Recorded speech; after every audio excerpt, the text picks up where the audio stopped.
Fencing is a sport that dates back to kings and nobility who used to duel for honor. Back then, if you insulted someone or called them a cheater or a liar, you better be prepared to hear, "On guard," and to back up your words in a duel to first blood. Fencing today is an Olympic sport. We no longer duel to first blood. But we do retain a lot of the traditions of the sport. We do say things like "on guard" and "touché," and it's a really great sport. Now, I grew up in Washington Heights in the 1980s when it was a really difficult neighborhood, and I had no idea what the sport of fencing was. At the time, the schools in my neighborhood were so low performing that my mom had to look far and wide to try to find a school she felt was appropriate for me, finally settling on a public school in East Harlem. And that's me in the Yankee cap up there. By the time I was 13, my family started to do better, and I began attending one of the most prestigious private schools in the country. You might think that going from a public school in East Harlem to a private school was like winning the lottery. But as a Harlem student coming to Riverdale, New York, it was anything but. And I struggled. I felt out of place. And I was totally unprepared academically. Then one day, I was walking through my school, and I saw a sign that caught my eye. It said, "Join the fencing team, get out of gym." And without even knowing what it was, I went, saw that it was sword fighting, saw that it got me out of gym, and I was in. Now, something magical happened that day I started fencing. Something about putting on the fencing mask sparked a change in me. I started to take on a whole new persona when I fenced. I started to build this self-confidence that started to reach far beyond fencing. I fenced throughout high school and into college, and I remember as I was graduating college feeling fortunate for the educational opportunity I had had and wanting to contribute back to our country. It was then I decided to teach. And I came back to the neighborhood where I grew up in Washington Heights to teach 7th grade.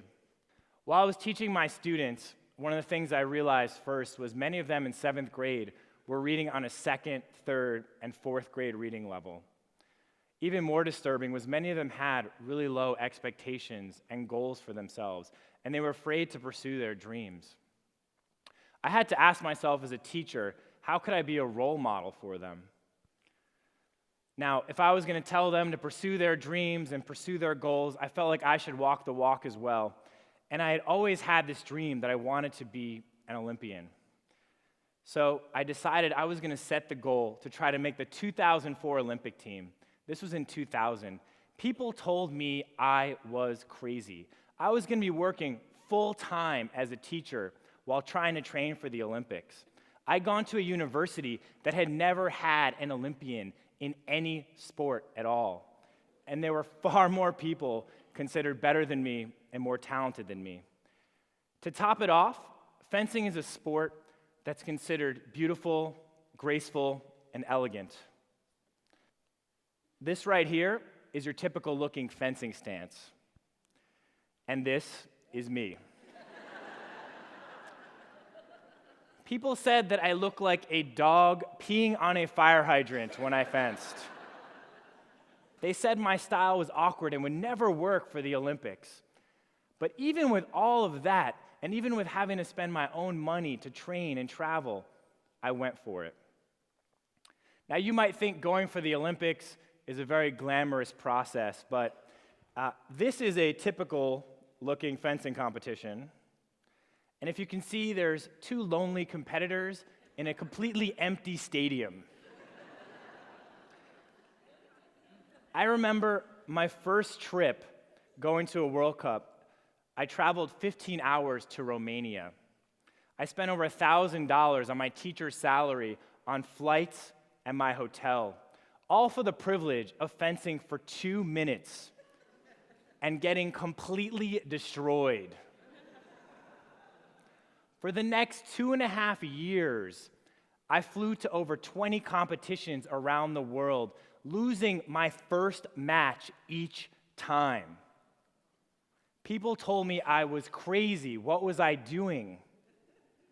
My 3rd year a miracle happened. I won a match at a World Cup. Thank you. And I'm done. No. It was just enough glimmer of hope to make me feel like it was possible. And by the next year, I'd pulled together enough wins that I made my first Olympic team in Athens. People were shocked. I was pretty stunned also. And when I looked back at my journey, I saw that more than half the people who were considered better than me, more naturally talented than me, more experienced than me, they had never set the goal to go for it. They had never even tried. A whole other group tried and gave up. And just by me being willing to set this goal and to not give up, I put myself in the small group that even had a chance of making the Olympics. Now, people ask me, how did I go through all that losing? Well, I said, I was pursuing something that was authentic to me. I loved the sport of fencing. I was doing something I loved, and I was also pursuing my dream. And every single day, even through all that losing, I could picture and feel what it would be like to be at the Olympics, walking out in opening ceremonies behind the American flag, or to feel what it would be like to take the fencing strip for Team USA. And that kept me going. Now, even though I made the Athens Olympics, I still had a long way to go. I remember I came back from the Athens Games and felt like I've made it. And I went to my first competition and my first match after the games, and I lost. Even though you make it, it doesn't mean the next part is any easier. And actually, it can be more difficult. In a weird way, I had inspired my competitors who had stopped going for it to get back in the game. They said, if Tim can make it, I probably quit too soon. And they jumped back in. Over the course of the next 2 years, while I remained stagnant, all these competitors began getting better, and they began passing me in the ranking list. After 2 years, I realized I had to do something if I was going to make the Beijing Games. Now, this whole time, people were telling me that my awkward moves are wrong, and so I tried to fence like everyone else. I tried to fence very typically, and every time I was doing that, I was losing. But when I started looking at videos and seeing myself doing these awkward moves, doing this move that looked like a dog peeing on a fire hydrant, I was actually scoring points against some of the best people in the world. I thought to myself, what if this is just me? What if I just embrace these moves and own it and see what happens? So I decided going into the next competition, I was just going to go for it. I was just going to do me. And the result was instantaneous. I made my first finals at a World Cup. And I remember as I was fencing, I could hear my teammates nearby. And there's no crowd noise. So you can hear everything. One of my teammates turned to the other and said, how does Tim keep scoring these lucky touches? And my other teammate turned to him and said, they're not luck, that's just Tim. And it was just me. For the first time, I had embraced and owned who I was as a fencer. And just that change in thinking completely changed the trajectory of my fencing career. I went from someone finishing in the 50s to someone who was a top 16 fencer in the world. And then 2 years later, this happened. This is my teammate who has just scored a point to win a very critical match. That is me with my back to you. And that is me passed out cold at the Beijing Olympics after we have just advanced to the finals to clinch the first medal in our event since 1948.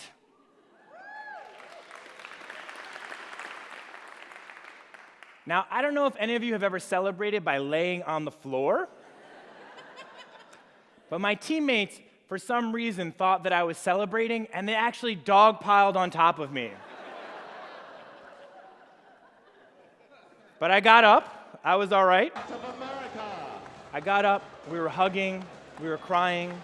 You Are My Hero was playing in the background. It was a powerful moment. People ask me, why did I pass out at the Olympics? And I said, seeing a dream coming true before your eyes It was that powerful. It overwhelmed me that much. But as powerful a moment as it was, standing on the podium in Beijing, the biggest moment and the biggest tipping point for me was the day that I embraced and owned who I was as a fencer.